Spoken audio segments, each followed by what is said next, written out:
Alors Pokémon Let's Go Pikachu, Evoli, faut-il y aller Alexis?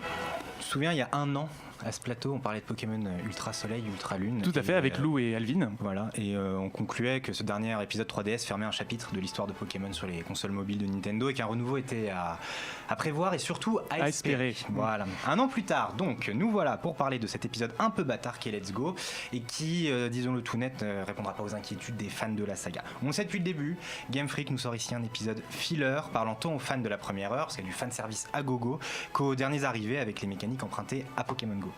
Si on savait à quoi s'attendre, les premières heures de jeu sont assez particulières. Particulières tout d'abord parce qu'enfin on joue à un jeu Pokémon sur sa télé et ça c'est un rêve de tout fan de Pokémon. Moi, le premier, j'étais comme un gosse dès que je voyais mon Pikachu à l'écran sur ma télé, ça c'est génial. Particulière ensuite car si ça ressemble à un jeu Pokémon, si ça sent le Pokémon et que ça sonne comme Pokémon, c'est pas vraiment un jeu Pokémon. Mais il faudrait savoir, tu te plaignais de la linéarité qui a mené à Ultra Soleil et Ultra Lune et tu te plains que le jeu est différent. Oui, je vais pas revenir sur le débat Star Wars 8, est-ce que c'est bien ou pas bien, canon ou pas, mais la saga Pokémon est ancrée dans des codes depuis ses origines qui ont évolué mais n'ont jamais été révolutionnés. Ici on nous sort un mix entre Pokémon Go et les jeux classiques de la 3DS. Sur le papier l'idée est intéressante parce que le jeu reprend 95% de la version jaune sortie il y a 20 ans, mais comme on est en 2018, la technique est évidemment différente et revisiter Kanto est un vrai plaisir. Le jeu est plus beau que sur Game Boy et sur DS quand il y a eu les remakes, il est très coloré et très mignon, mais il est évident que la Switch peut faire mieux que ça. Techniquement, je trouve que c'est pas terrible, surtout quand on voit les ombres ou certaines animations de combat qui sont franchement limites. Alors les sprites des Pokémon, ils sont super. Je pense qu'on commence déjà à voir ce qu'ils vont nous faire pour le prochain Pokémon, mais c'est un peu limite. On se demande même parfois si on n'est pas sur un jeu mobile en fait, carrément, parce que c'est pas très très joli. Alors bon, évidemment, c'est mignon et c'est cool parce que vous avez Pikachu et Evoli. Alors tout ce qui était possible de faire avant dans les anciens jeux Pokémon, c'est-à-dire habiller le Pokémon, le caresser, tout ça, on peut le faire. Et c'est encore mieux, c'est encore plus mignon. Donc ici, on s'y retrouve. Toutefois, comme je dis, on revient à Kanto. C'est la 3e fois qu'on revient à Kanto. Et ça crie le déjà vu à tous les étages. Tout est similaire. Le design, les villes, c'est les mêmes. Les personnages, c'est les mêmes. Les blagues, c'est les mêmes.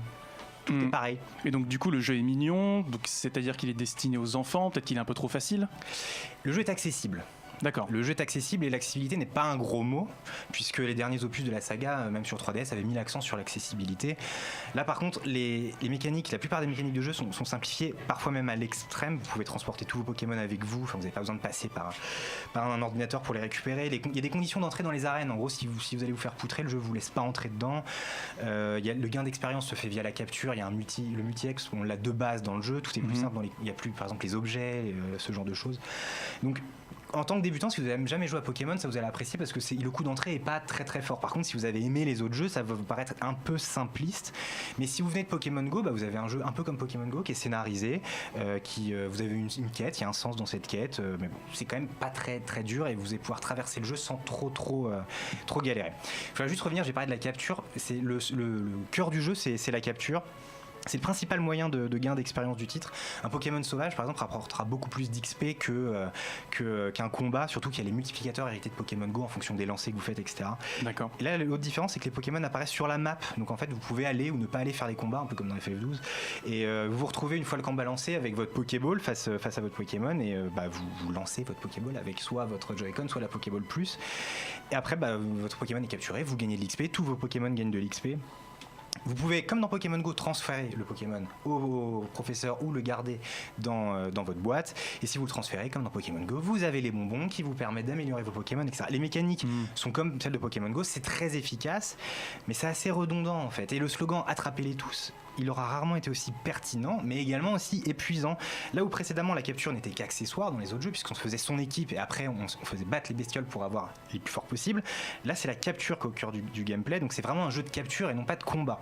Et c'est vraiment la chose à retenir de cet épisode, c'est que c'est un jeu de capture et pas de combat, et c'est une différence de philosophie dans le gameplay qui est très très importante. Alors on mesure quand même la durée de vie d'un Pokémon à son post-game, et qu'est-ce que nous propose Pokémon Let's Go sur ce point? Les anciens opus mettaient l'accent sur deux aspects en post-game, la stratégie avec le breeding et la recherche du Pokémon parfait, de l'autre côté le shiny hunting.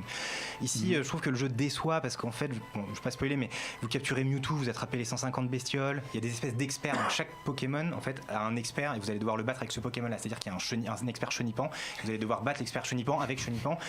Pour moi c'est de la durée de vie artificielle parce que c'est vraiment pas très intéressant, on va trouver les légendaires, etc. mais on va tourner en rond. Et en fait ce qui est intéressant dans les autres opus, c'est vraiment comment faire pour avoir le Pokémon parfait, comme je le disais, et là vous faites des chaînes comme dans Pokémon XY, vous chaînez un Roucoule par exemple, et au bout de 10, 15, 20, 30 Roucoules, vous avez plus de chances qu'il soit shiny et qu'il ait des meilleurs IV, donc des meilleurs stats. Donc c'est-à-dire que ce sera un meilleur Pokémon pour le combat. Sauf que le problème, c'est que la stratégie, comme le jeu est très simplifié, dans Pokémon Let's Go, la stratégie ne sert à rien parce qu'il n'y aura jamais de scène compétitive.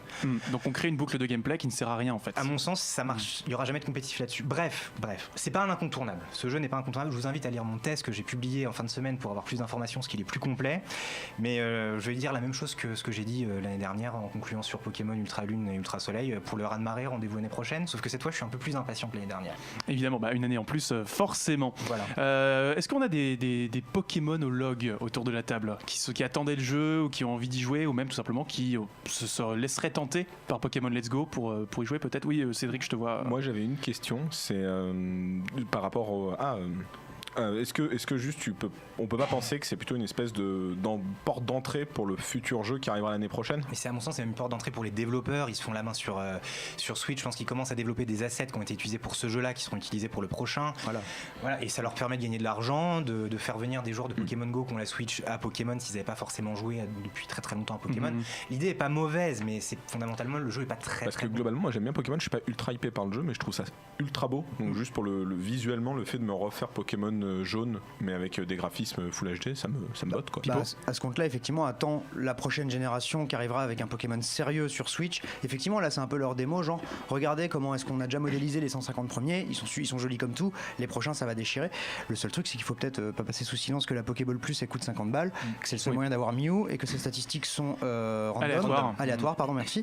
Et donc, du coup, c'est une loot ball à 50 balles, et je trouve ça assez scandaleux, quoi. C'est assez scandaleux, mais juste sur ce point, le motion gaming, je trouve qu'au Joy-Con, il est pas toujours terrible, alors que sur la Pokémon, la Ball, ça marche au bout de 20 minutes, ça marche à peu près pour le lancer. Fallait bien un argument pour la vendre aussi. Mais par contre, non, le problème c'est qu'en fait il y a deux boutons sur cette balle. Donc en fait il y a un bouton qui est sur un stick.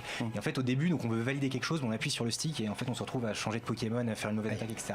Donc oui, je suis tout à fait d'accord avec toi. Ça c'est du foutage de gueule. En plus c'est le seul moyen d'avoir Mew, parce qu'on peut pas transférer Mew depuis Pokémon Go. Ouais, voilà. Et le mot de la fin va peut-être venir à Benjamin Benoît sur le chat qui nous dit: avez-vous vraiment envie de parcourir Kanto pour la 4e fois? C'est la Green Hill Zone locale. Stop. Ça l'a jamais dérangé de passer 18 fois dans la Green Hill Zone, lui. Alors bon. Il est vrai, on rappelle que son livre est chez Third Editions, évidemment. Génération Sonic, TMTC.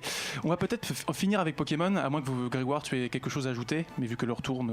Non, ça va, je joue toujours à Pokémon. J'ai passé l'âge pour les Lego, mais pas pour Pokémon. Ah bah voilà. Mais ce que je remarque quand même, c'était le parallèle intéressant entre Pokémon Go et celui-là, c'est que Niantic à l'époque avait essayé de faire une version hardcore de Pokémon Go, qui avait fait un peu râler les fans les joueurs à l'époque avec le radar, etc.